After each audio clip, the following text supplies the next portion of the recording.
The next, last game we're going to talk about, and we don't have much time, but we're going to do it. I don't know how we could do this quickly.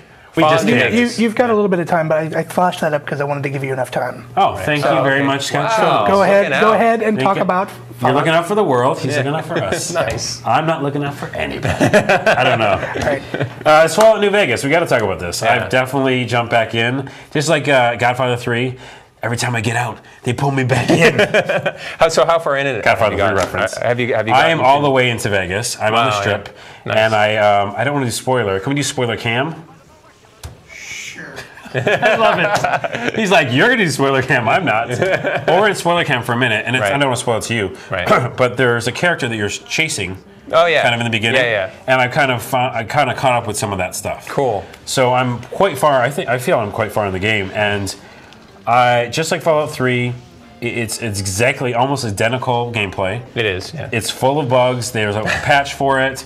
I don't really. I mean, everyone's really going crazy with these bugs. Yeah. Are you it playing hasn't affected me 360 that or much. PC? 360. I'm playing PC, which has less bugs. Oh, interesting. Actually, yeah. Okay. Which is kind of the Obsidian, the developer. That's their MO. Is like Right. their PC releases usually have less bugs than their console releases. Okay.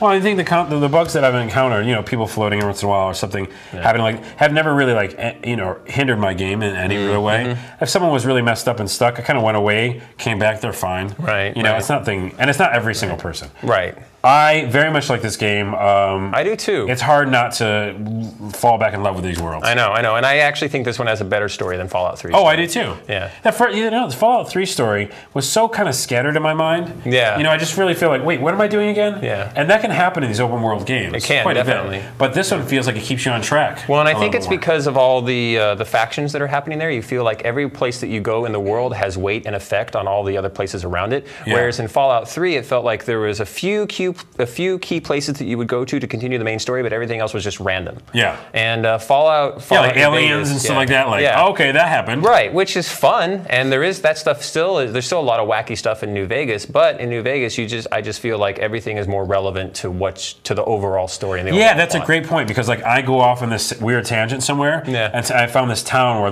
the slavers were kind of doing their thing, and I was like, well, I understand why this is bad now. I'm going to go take care of the situation and do the side quest, but I understand why to the essential storyline, why I'm in here doing this. And because you can align yourself with different factions, every time you do something like that, it makes one faction like you and makes another faction hate you. So it always has value to explore. That play is almost like what Fable tries to do. It does. You know what I mean? And I think they do it better in that way. They do, because Fable is just binary. You're either good or evil. And in Fallout New Vegas, it's you're good or evil with every faction in the landscape. Right.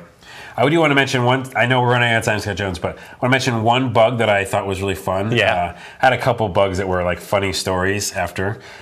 This one was interesting where I actually was trying to, it's a hard story, but an alien wanted me to, a ghoul or something wanted me to take care of another ghoul faction or something.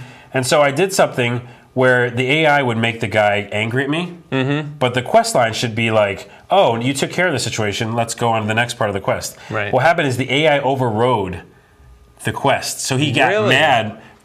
He was like, no, wait. You did that the wrong way. I'm mad at you. I want to kill you. And I'm like, but I need to talk to you with the A button because we need to go to the next part of the quest.